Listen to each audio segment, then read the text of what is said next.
Hi, I'm Mandy, the Sales and Marketing Manager at Joyful Dirt, and I'm here at Potted Elephant with Erin and Cory.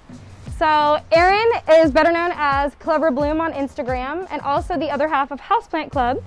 She's also co-author to the book, How to Raise a Plant and Make It Love You Back, which you can find on Amazon, Target, or any of your local plant shops.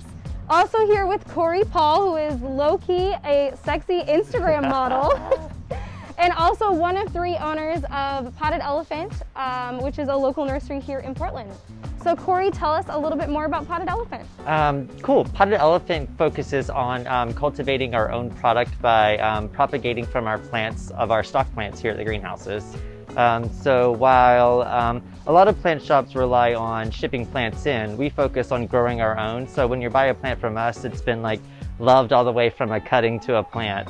And yeah, it's a lot of fun. We grow all kinds of plants, so we don't really have one monocrop here. We have thousands of different species probably at this point. Well, I'm Erin and I am creator of cleverbloom.com, which is a blog where I focus primarily on houseplant care, decor, and DIYs.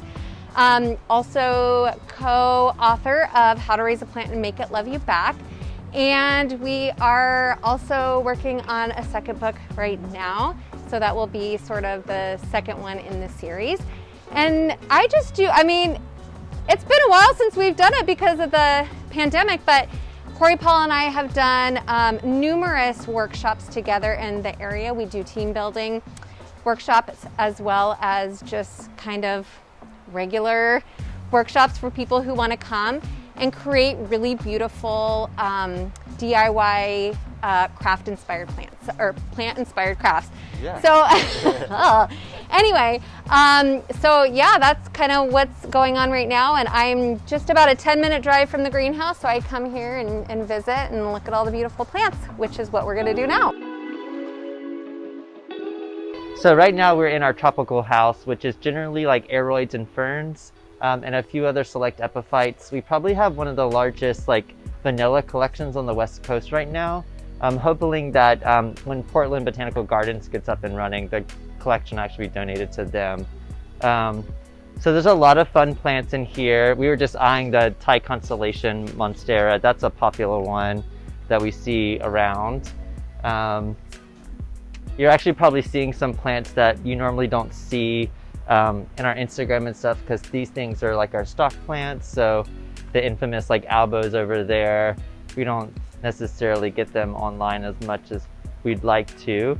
We have quite an extensive orchid collection. We actually inherited this collection from a gentleman who had been growing it for like 30 or 40 years, and he wanted to only grow a few. So we took the rest of the collection and we've been growing it on. So it's really fun to see those.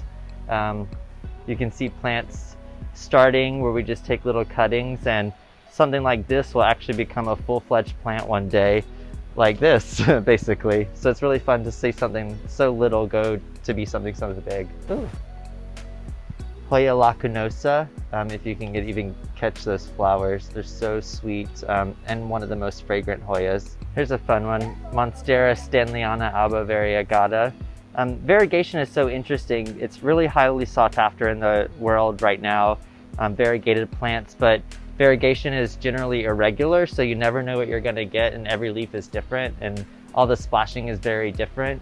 And so it's kind of interesting to watch those kind of plants develop. This is a cool plant, Cissus discolor. It's actually in the grape family, like the edible table grapes.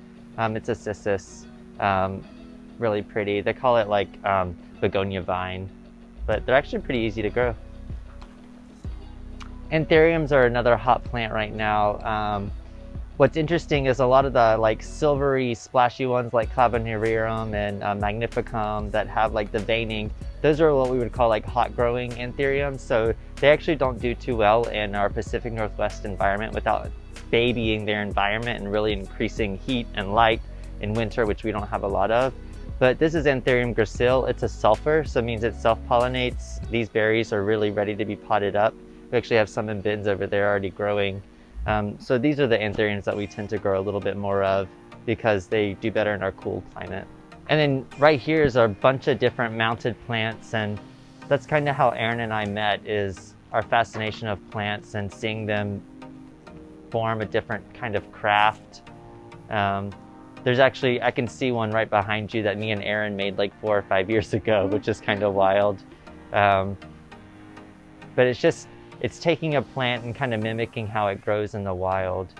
And it creates this like snapshot of the jungle that you can like hang in your house. The way we met was it was a plant trade. Yeah. We started following each other on Instagram, and he had something I wanted and I had something he wanted. Which was Pilea peperomioides, when they used to be like, a little 3-leaf plant would be like $150. And I was like, Erin, I need it. So I had one for you, and then I got a Rhaphidophora decursiva, right? Yeah. And I still have it, and it's huge now. And that was like almost 5 years ago, right? I think so. So it's been fun to kind of like continue on that trading back and forth. And then since then, we've traded tons of, like, I've gone to Florida and brought you stuff, and you always hook me up. Yeah, we have quite a few plants. And you were saying like some of the images in your book are actually from Potted Elephant, right? Yeah, well, a lot of the plants in our book were donated or gifted by the Potted Elephant. And one of the reasons we really, that was really important to us is because of the way they do grow their plants, and just that this is a really cool local plant shop, and I love what they do and what they support and what they stand for, and it's always just been, and they don't waver, so I think that's my favorite thing. They're always true to themselves. Is that funny to you? Yes, because it's very true. Like, it's so true. We can be hard-headed in that way, but I just think it comes down to like morals and ethics for us. Definitely. Like, it's about doing the right thing for the community and the right thing for the people around us, and taking care of our customers and our employees. Let's go show you guys some more plants. Yeah, let's do it. This is what we would call like a tropical succulent house, because a lot of plants in here do want to dry out like succulents do, but they love the ambient humidity. And I watered earlier, so it definitely looks wet in here. Basically what's in this house, we have begonias, we have some ferns actually too. We have impatiens, we have paulownia, we have pilea, peperomia, we have some of the jungle cactus, Asiananthus, lipstick plants. There's some tradescantia, columnea, really cool plants that we are just focused on trying to grow more of. Nematanthus gregarious, also known as goldfish plant, because the little flowers on the plant look like little goldfishes, which is super sweet. I always say they look like goldfish crackers, though they do just look like little goldfish, like the actual fish. Yeah, and we have all kinds of begonias. It's actually kind of cool. Begonias are really neat because plants have different parts of them that can create new plants, and begonias, almost every part of the plant can produce a new plant. So these are just leaves, and the veins in the leaves will create new plantlets, which is kind of wild to actually think about.